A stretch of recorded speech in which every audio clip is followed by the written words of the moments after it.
Well, welcome to Big Blend Radio's first Friday Toast to the Arts and Parks show with the National Parks Arts Foundation. And I'm Lisa Smith.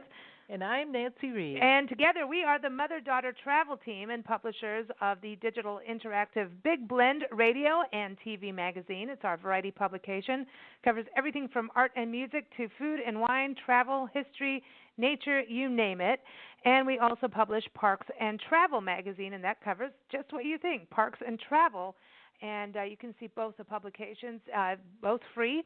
Go to bigblendmagazines.com. And speaking about Parks and Travel magazine, that is where we feature all these amazing artists that are part of the National Parks Arts Foundation Artist in Residence series. It's an incredible program, and very excited about today's show, Nancy. We're going to Death Valley. It's the first time we're going to Death Valley with the National Parks Arts Foundation. Yeah. And we're actually, this is. I'm going to be honest with everyone, this is a pre-recorded interview because we wanted to catch up with Sarah Weeden, who is an amazing photographer who's there right now. It's the middle of January. You'll get my date straight. But she's out in Death Valley now, so we wanted to capture what was going on now for her.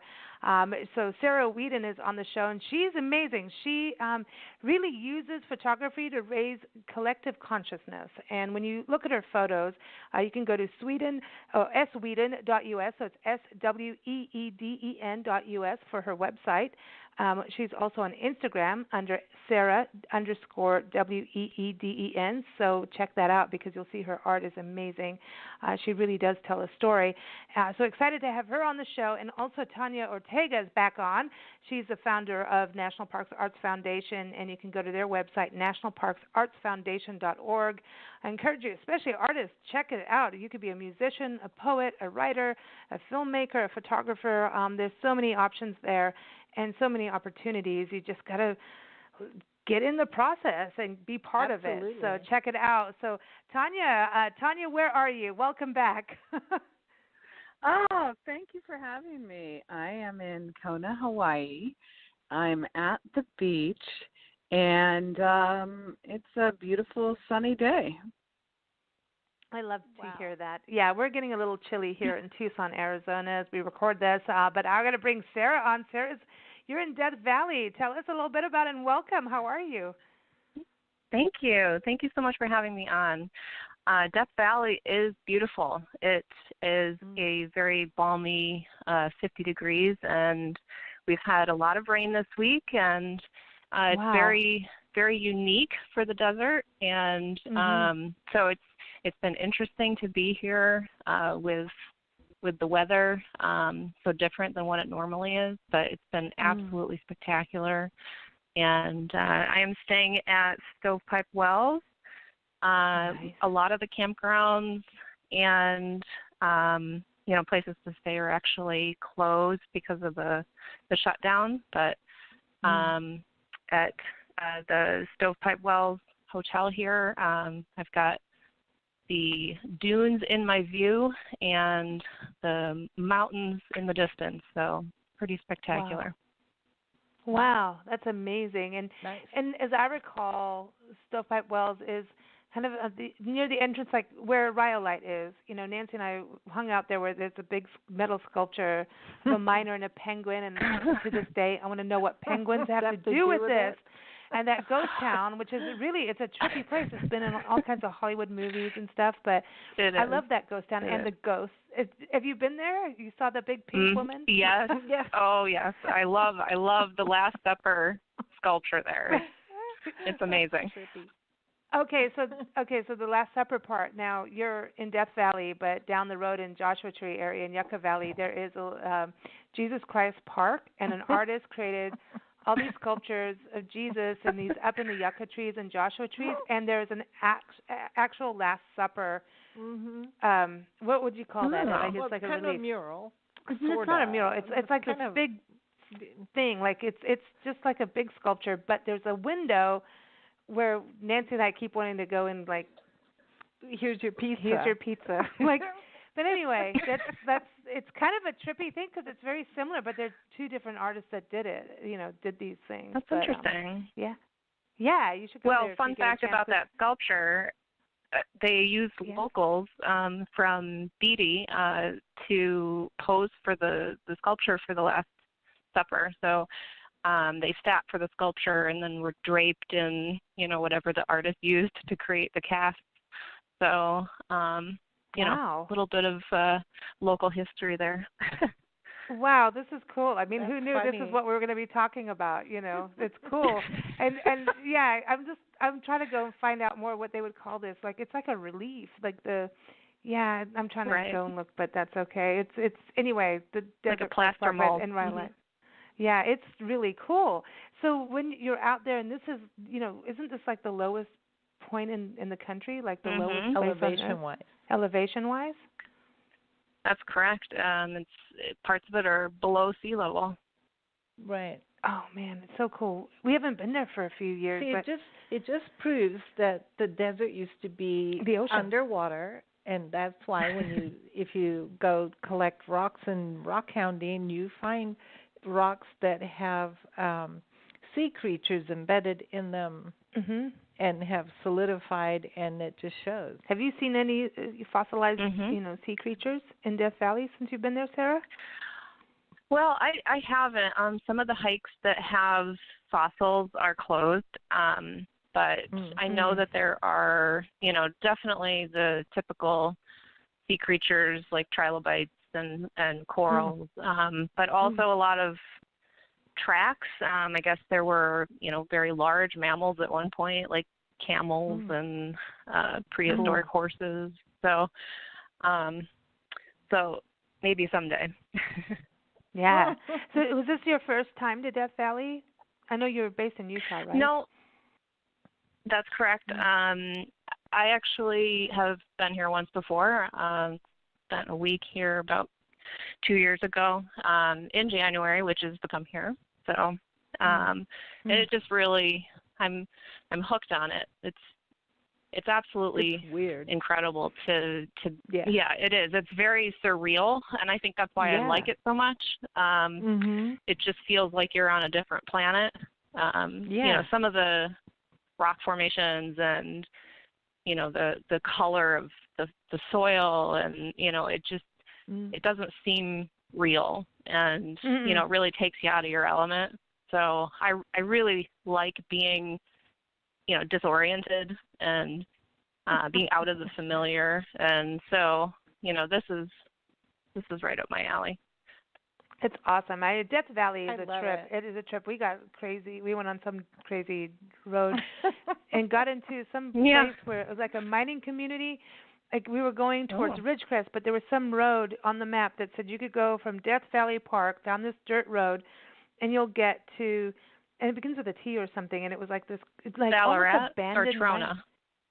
Trona. Oh, no, Trona. You're right. It's Trona. Yeah. Oh yes.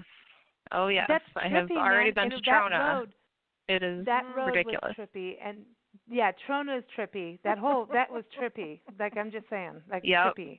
Yep.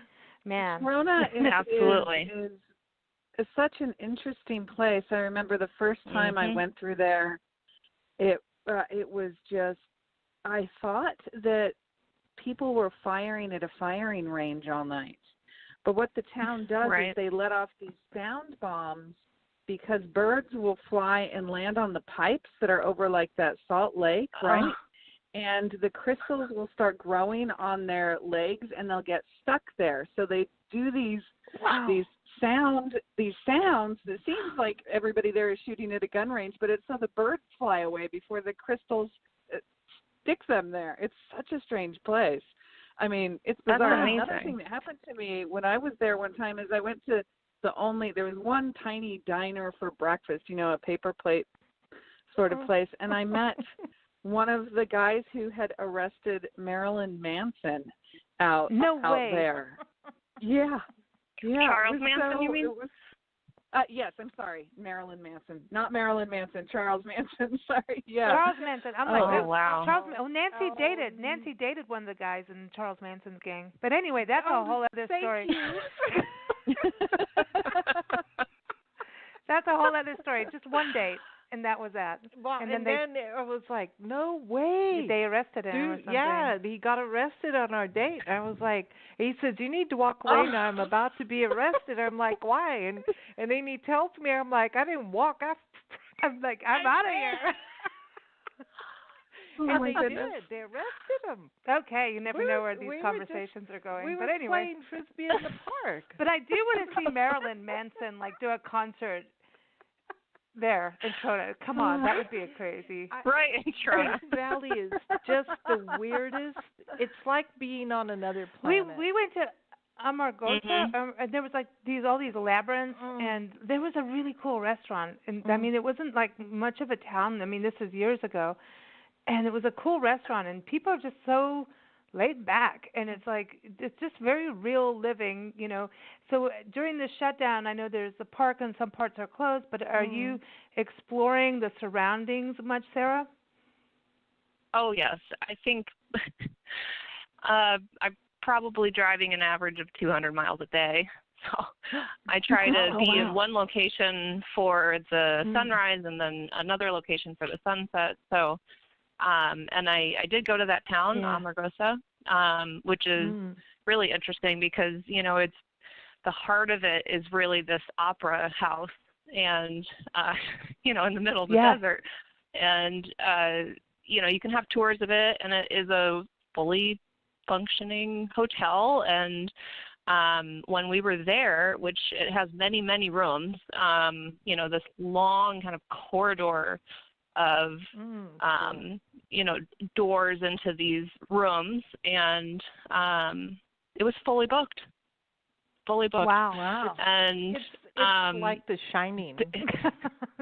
Right. And they had an opera that night, and unfortunately we weren't able to stay for the opera, but I guess on a regular basis they have operas come in there, and this giant auditorium, and all the walls are painted and with murals, and so it's that kind of thing that you'll find in Death Valley that you just you just never know. It's a trip. But this is the thing too. I mean, you're go ahead. Oh, sorry. Down the road from there, I don't know if you've gone yet, Sarah, but it's Amargosa Hot Springs. And it is incredible. And that's the restaurant you're talking about. I think it's called The Bistro. And a woman named Amy owns it. And I was dining there. Incredible. People drive from L.A. and Las Vegas just to have dinner there. I was there one time, and many of the Blue Man Group came, as well as people from Cirque du Soleil. They were all coming just to have this great the food. Blue Man Group, and Marilyn Manson. This is it. This is the concert that needs to happen.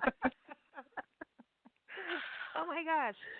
Yeah, I know what you're talking about, because there was this couple that was this was based when we lived in Joshua Tree. I think I don't even know if we'd moved. This is way back.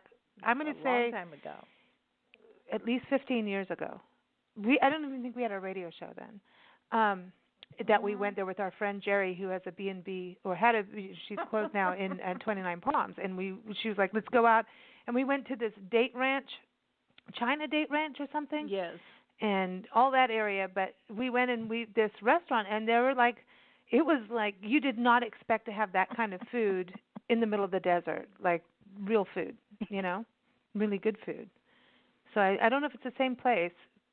Tanya, do you think? I think it is, because it's right up. It's just I think just a little bit east, but north of China Date Ranch. Yeah, it's the only restaurant out there, and it's incredible. And it's small. I mean, maybe they can seat 25 people or something. Wow, it's amazing. Wow, Sarah, have you been to the Date Ranch? There's good bread in there. No, I haven't.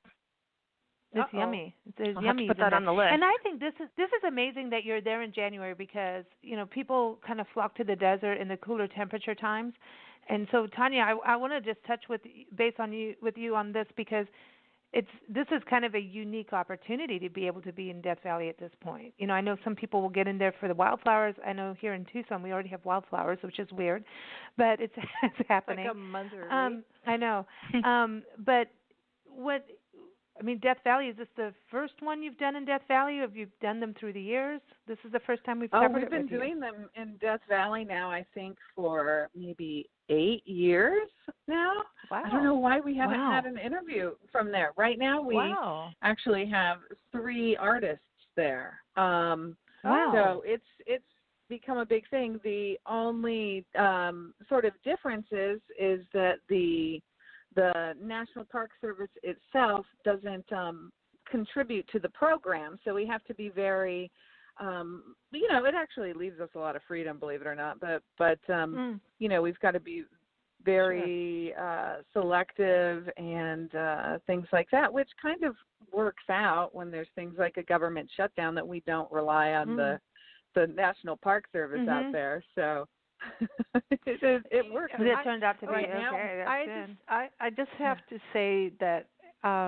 one of my earliest experiences in Death Valley, I went with a friend of mine, Yvonne, who was a brilliant photographer who has since passed on, and we went in her car and we drove around, and then the sand started like kicking up, and there was a storm, and so she just said, "Okay, I think we'll just sit it out." Right?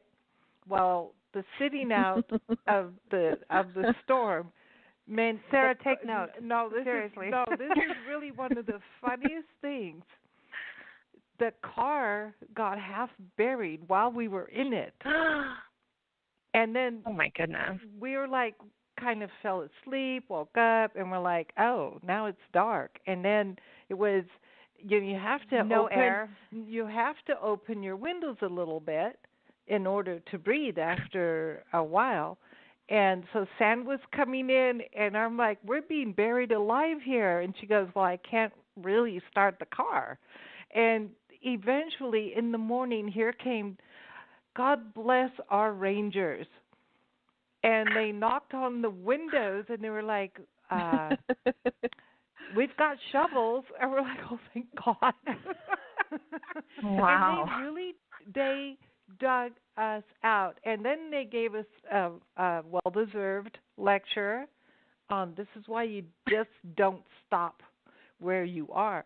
But we did have trouble driving in the sandstorm, and I have to say, she had the most brilliant car because it was all on one side where it was so different than the other side.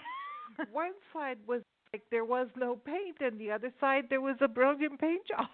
Amazing. Amazing. Wow, that's an intense experience. So Sarah, there you awesome. go. When it's storming, stay inside. I'm just saying it was a really weird experience, and that's when I got like, I love parks and I love our park rangers. I know. I think that you've got a neat balance, Tanya, with that, because even in Hawaii, the volcanoes, you have the house on the outside. So when things get weird, like not just shutdowns, but volcanoes erupting, there's things to do. But it's such a varied platform that you have with these.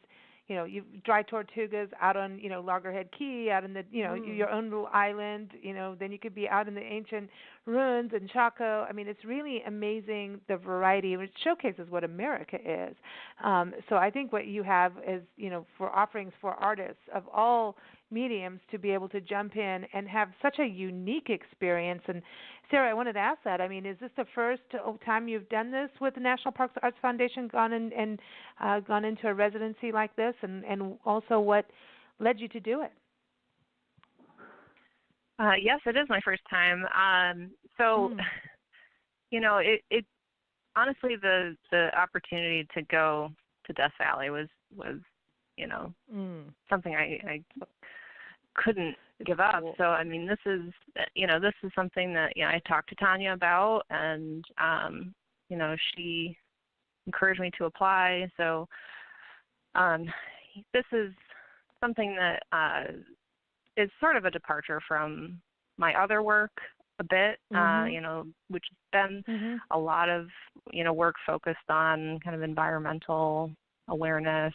But this is a refreshing look for me at land use sites. And a lot of them are really, really old. right? The mining, the old mines and the ruins.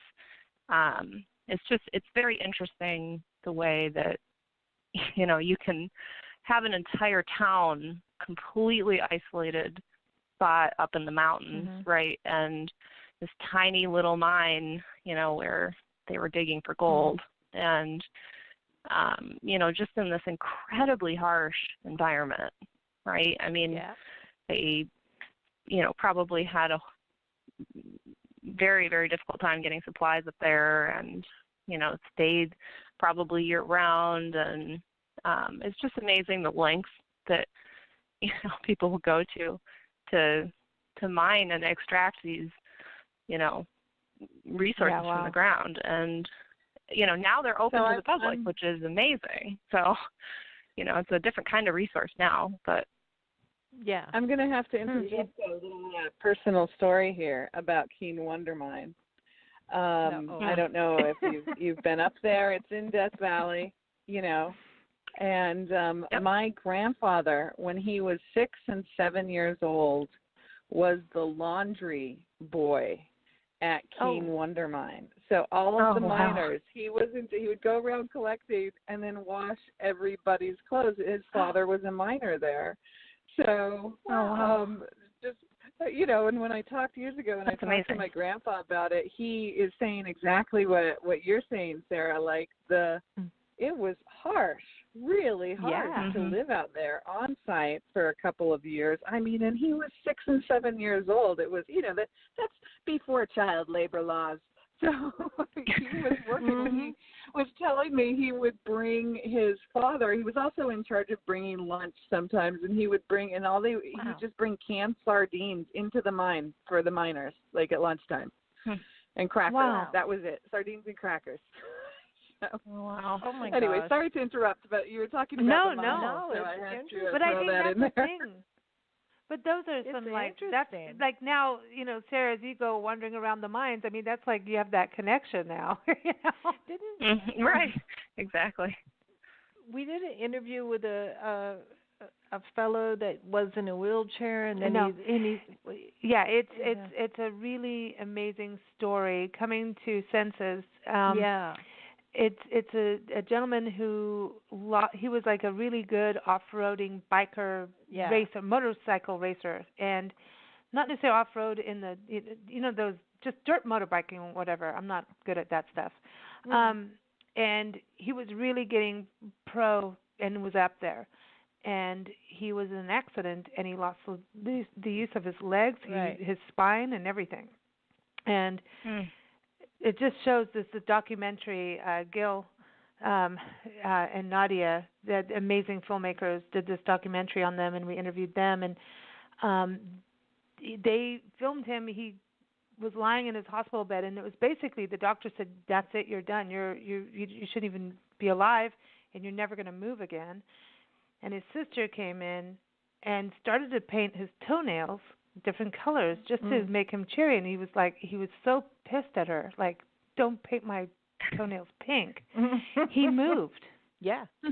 And that's when he realized that you can't just take what the doctors say. You have this, and he started working with different people, and he was able to move. He cycled all over the place. He's run challenge, like all kinds of, like not running, but cycling. His mom got involved with it, and they opened up special gyms for people that lost the use of their spine and legs, and helping people to get that back because it is possible. And his biggest fate, even though he cycled all over the country and around the world, and Gil is amazing. He cycled from Alaska down to the tip of Mexico and stuff. He's amazing. The film shows him walking across Death Valley for about 30 miles when you can't walk. With a walker. With a push cart thingy. And he did it. Wow. And he camped out there in the desert, and Gil filmed him. And anybody coming to my senses is like, it's brilliant. I'm going to look it up now to make sure I've got the right thing. But no, it is I think there's something interesting about the desert, Sarah. Do you feel that, like when you look at the history of the miners and the people, and then you've got this ancient landscape of the mountains and the sand, and then also the vegetation? Do you feel this like sense of things like this guy crossing the desert, and that's his accomplishment. He was able to walk across the desert. Do you feel like that kind of energy? I think it's a combination between feeling very small, which is refreshing. Yeah. Kind of, puts things in perspective. And also feeling empowered because, you are in this incredibly harsh landscape, and, you do prepare well. You can go out into the landscape and, feel like you're the first one that's ever been there. Exactly. But yeah, I mean, it is very ancient, and I think that's another really interesting part of it, because as you travel around the park, you see remnants of volcanic activity, right? But you don't see a volcano. You see remnants of water, the erosion caused by water everywhere, but you don't see any water. There's just there are a lot of these etchings of past lives, in the desert, and it's very mysterious. And I think that's what intrigues me about it. So it's kind of stark. So from a composition wise, as an artist, do you feel like when you're taking your photos and such that it's like, okay, this is really different? Yes, absolutely. I'm glad you said that. It's that's probably the most exciting part for me, honestly, because it's a minimalist palette, and with the vast vistas and how far away they are from you, you're really playing with perspective a lot. And so at least I find myself playing with perspective a lot. I've done more shots of, the distant landscapes and actually playing with the planes, background, middle ground, foreground, and flattening them out. And everything is very painterly. It's coming out very painterly. And that's fine with me. It's fun to have some fine art influence in my work here, and less documentarian, but as I travel around the landscape, you see these sites that were altered by humans, and but they're all kind of blended together, right? Like there are these beautiful rolling hills, and you actually don't really know what is natural and what is a pile of tailings, right? And it's so that's also something I'm incorporating into the work. And the tailings are weird. They're weird. It's weird.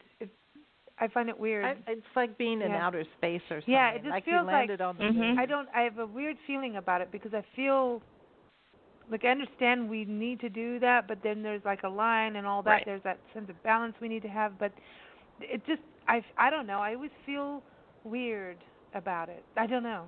Whenever I'm in a mining thing, there's a beauty to it too. There's an interesting beauty. But I don't, I see it, but I can't really feel that beauty. I feel like a different, I don't know, it's weird.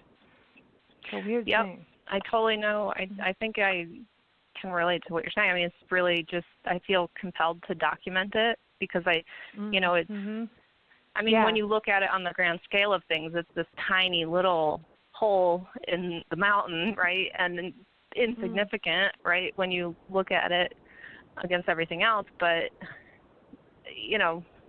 at the same time, sort of representative of the way we treat our resources, right? I mean, we just kind of dig out all of these elements and leave them, leave all the waste. And the whole area is littered with thousands of mines, and, the towns outside of the park are mining towns, right? I mean, you mentioned Trona, and Trona is absolutely fascinating, right? I mean, it's a different type of mining.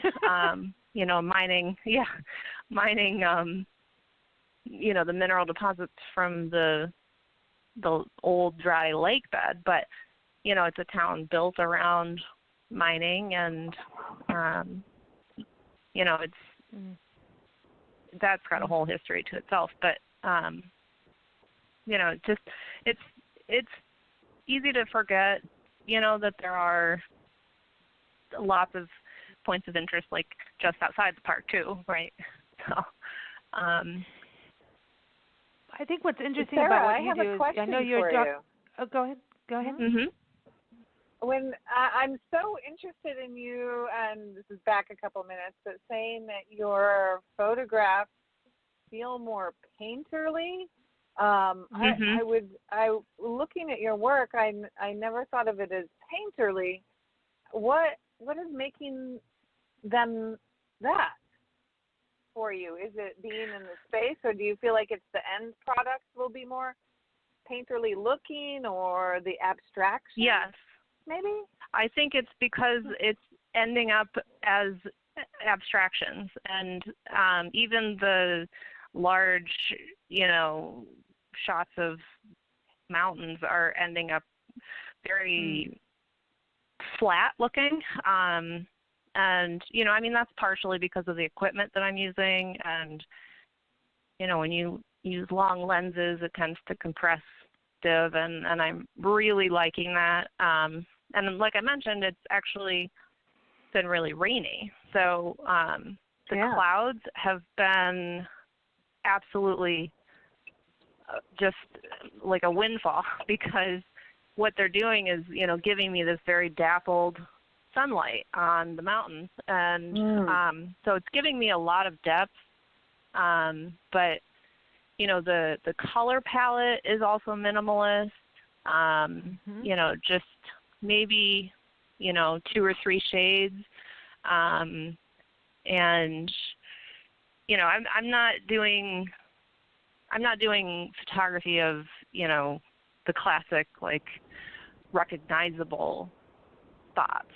And, it's really, I'm looking for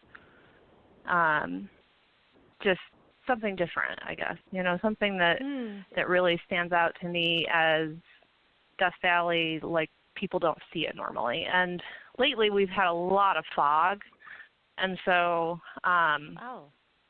the fog has been really interesting. It's been rolling in over the mountains, and when you I drove up through the Panamint Valley up to Father Crowley Point, and the fog was so thick you could barely see in front of your car. And so it's like, what do I do with all these things, right? I mean, it's days where you don't it's like, you have for it. Jump in. right, exactly. But it's the water, right? It's the water that the rain that will seep into the ground, and then in a couple months it'll be the reason there's a super bloom, because these are the few weeks where the desert is getting the rain and the roads are flooded, and everything is a different color because it's wet, and so. Don't you feel you're documenting history, whether or not it's like, I do. This is documentary, or I'm going in more in this art side of it? This is documenting history because art has always, to me, my own personal belief, has told the true history. You know what I mean? The art has always told the truth. With absolutely, some color to it. And I think as artists, we have such a responsibility to do that, because it's so easy to share visual communication now, and it's a way in which we can so easily connect with the public. And I think we almost have a responsibility. I think what you're doing with the Habitat series, and what I've going through some of your Instagram and on your website, and I'm like, there's this way of communicating, and I know I can't wait. Adam Roberts has to see your work. I'm going to be like showing to some projects. because we've covered things with the entrapment of animals in cages and saying, oh, this is for conservation. There's I know there's some portions of it, and as we are changing in the world, we're looking more towards sanctuaries, and we're getting excited to go up and actually film a real one up in Greeley, Colorado. But there's this thing of telling the truth and letting people actually see it. So many times you can tell when someone's photographed a lion in a zoo versus a lion in the wild. And we know from living in Africa and Nancy, photographing and painting them all, coming into you can tell. And so many artists will go, oh, look at this, I've photographed this beautiful picture of a lion, and I'm like, dude, that's just, it's fake. I just want to say it's fake. So it's a real lion, but it's in a fake but then environment. what you're doing is you're showing the true sense of place, and I always respect, I have a thing about really showing sense of place, and your photos tell the truth. There's this real sense of place. And I really I love that. What got you started into photography and then being able to, go into that direction of showing this true thing? Like here's the lion in the snow that looks like a cage, but no, the zoology people say, hey, the association says, and let's paint a background because a lion doesn't know any different, The monkey doesn't know if you painted in the flowers. They don't know, They know the difference, and we're going to get fat and full of antibiotics. But anyway, not to get into that zone, but your journey into becoming a photographer and the paths you choose. And it's interesting where you are in Death Valley. To me, this is just fascinating. Yeah. Well, it has been an interesting journey because I always wanted to be a photographer, but I actually started in advertising, and that was very quickly abandoned. And I actually decided, partially because of ethics and mostly because I, knew I wouldn't be able to have my own opinions in the industry, right? So, so I actually decided I would go into teaching, and so I started teaching photography, and in getting my master's, it was definitely a journey to, figuring out what exactly I could do with my art, and, marrying the conceptual with what is interesting to look at and might be nice to look at, right? So taking kind of the romantic sublime, right, and then coupling that with a concept behind it, to me was just, that's what made sense.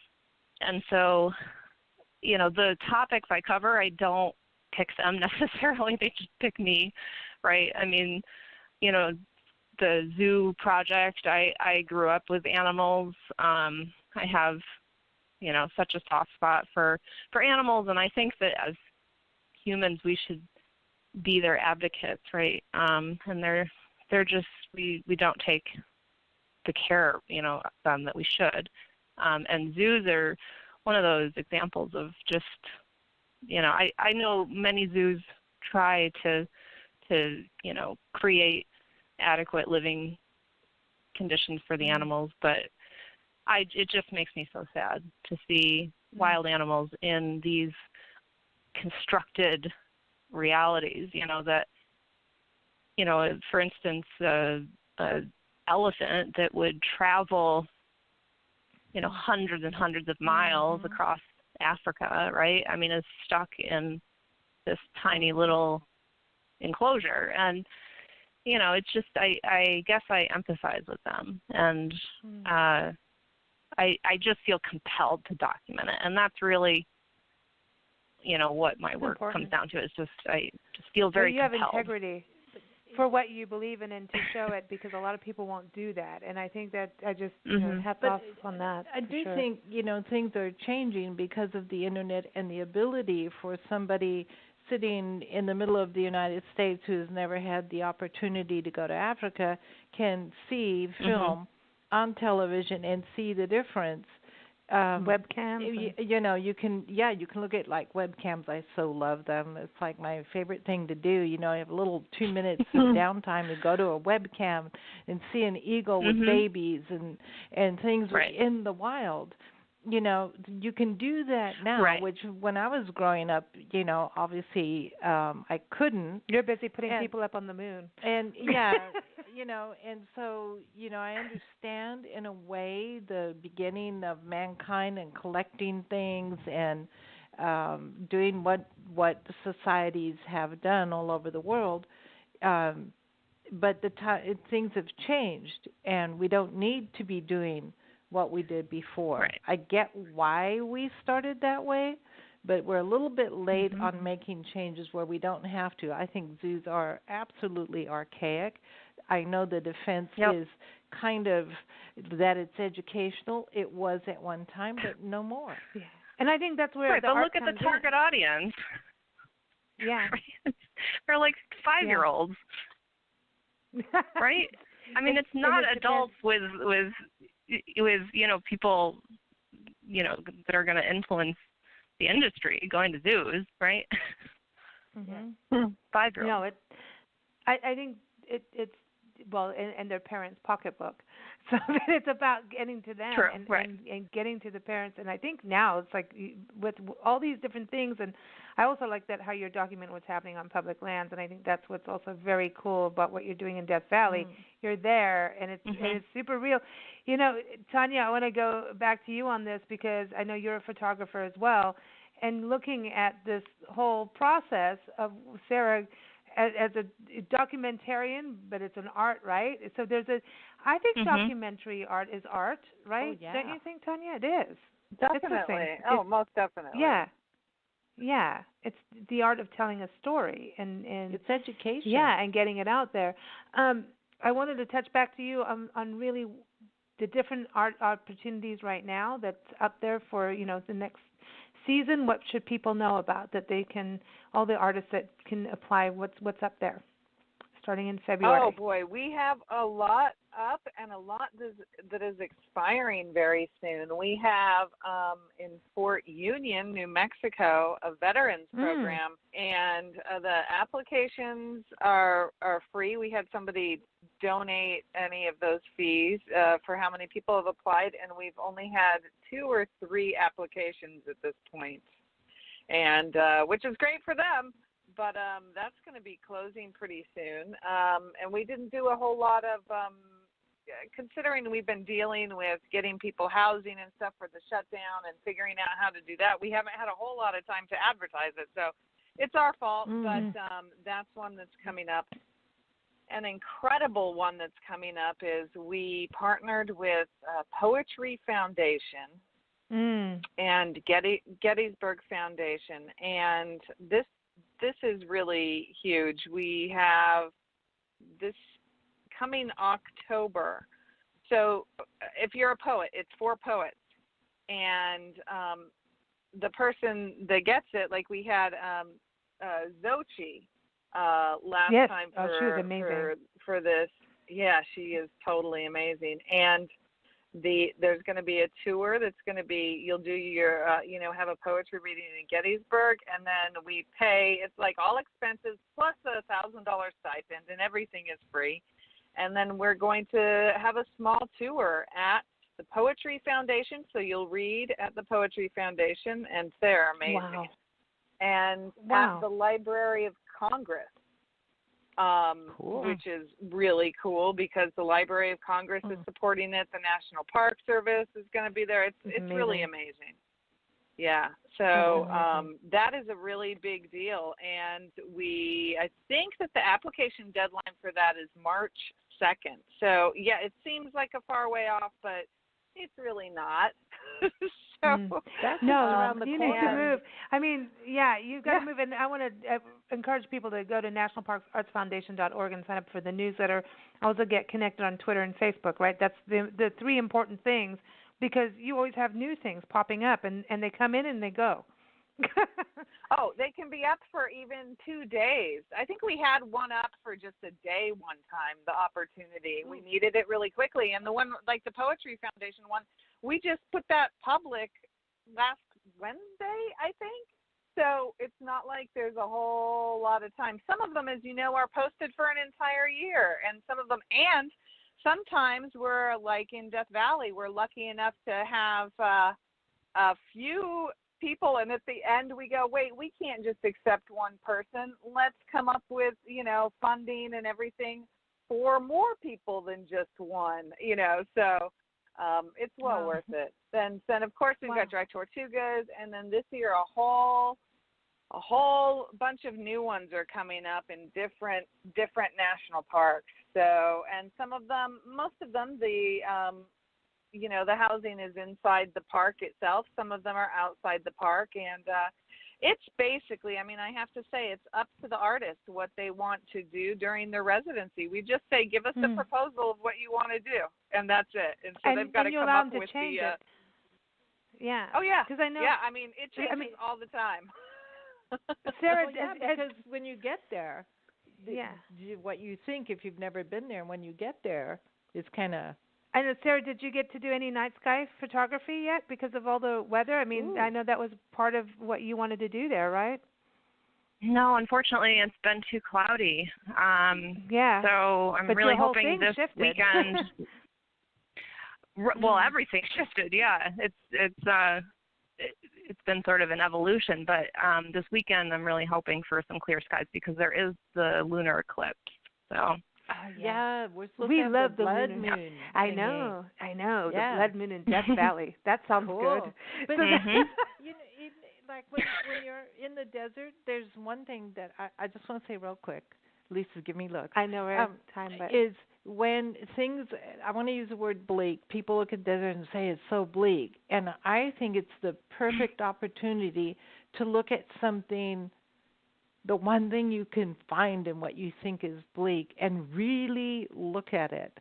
It might just be one part of a tumbleweed or a twig or a little bug. Right. And suddenly your whole focus shifts. I know. It's so cool. That's what the desert does. It's exactly. such a vast open space, and the desert makes you look at the small and the little things. When you're in a place that everything's like booming with like, wow. When you get to the desert, you start to appreciate the little things and the crack in the earth. It's just amazing. Tanya, the one thing, too, you've gone through so many challenges, in 2018 into 2019, hurricanes, and even, a year before that, too, I should say. Challenges happen with this residency program, which is an incredible program, but you're outlasting them. And I know Glenn McClure was on the show last month talking about his residency in Hawaii volcanoes. Meantime, the endowment goes, sideways because of this shutdown. So dealing with the shutdown, what happens if this goes for 6 months? How can people help you to continue this and make it better? Just in regards to challenges that do come up, because you're still rolling and everything's still going. So you need support. I know that, right? Yes, we do need support, and monetary support is number one what we need. They go directly to the artists, especially the artists that we've had to shuffle around for different housing.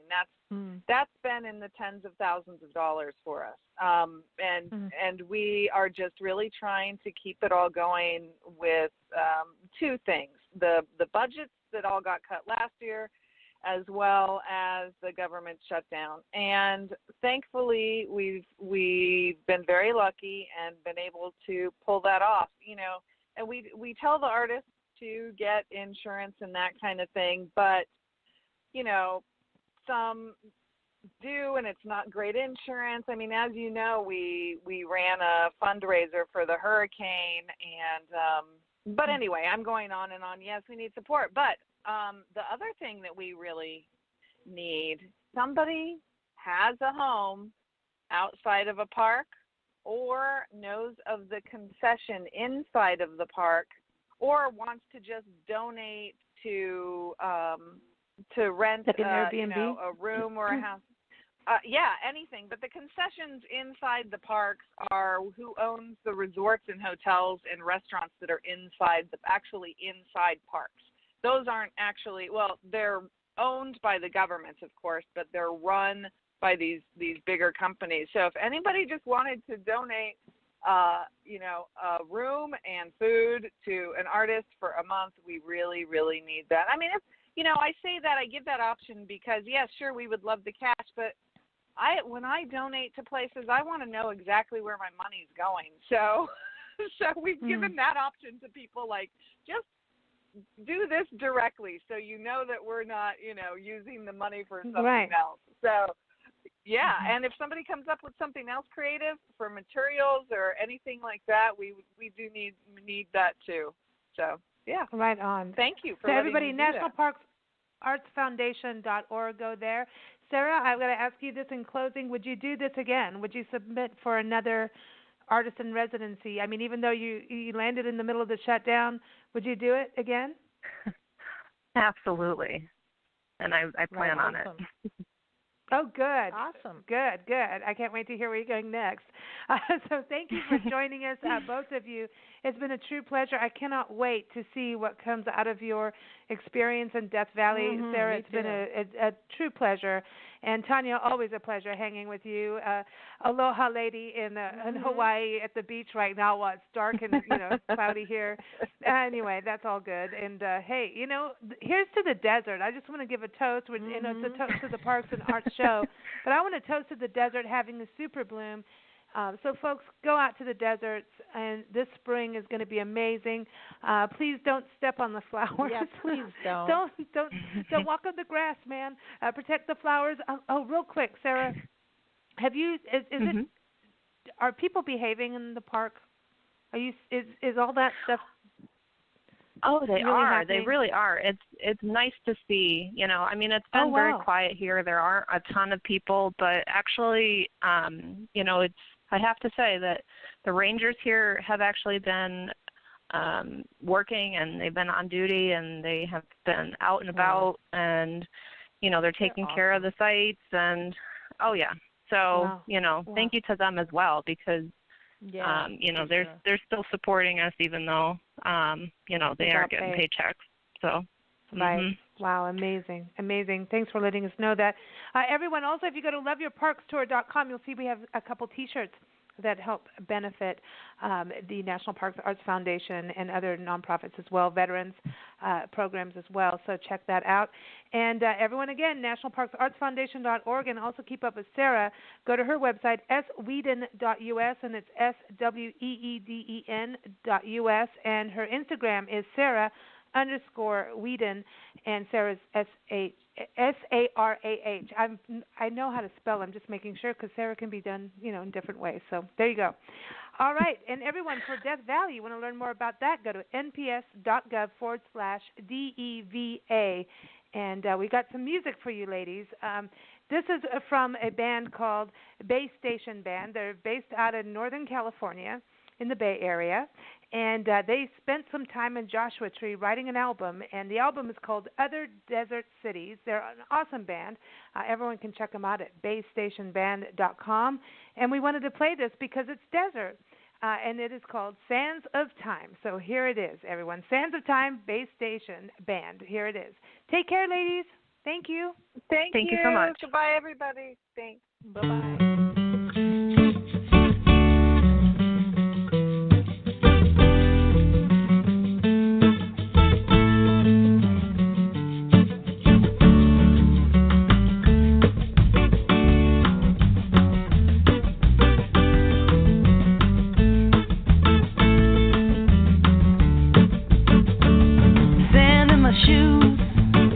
Now the sand by the door from walking in the desert.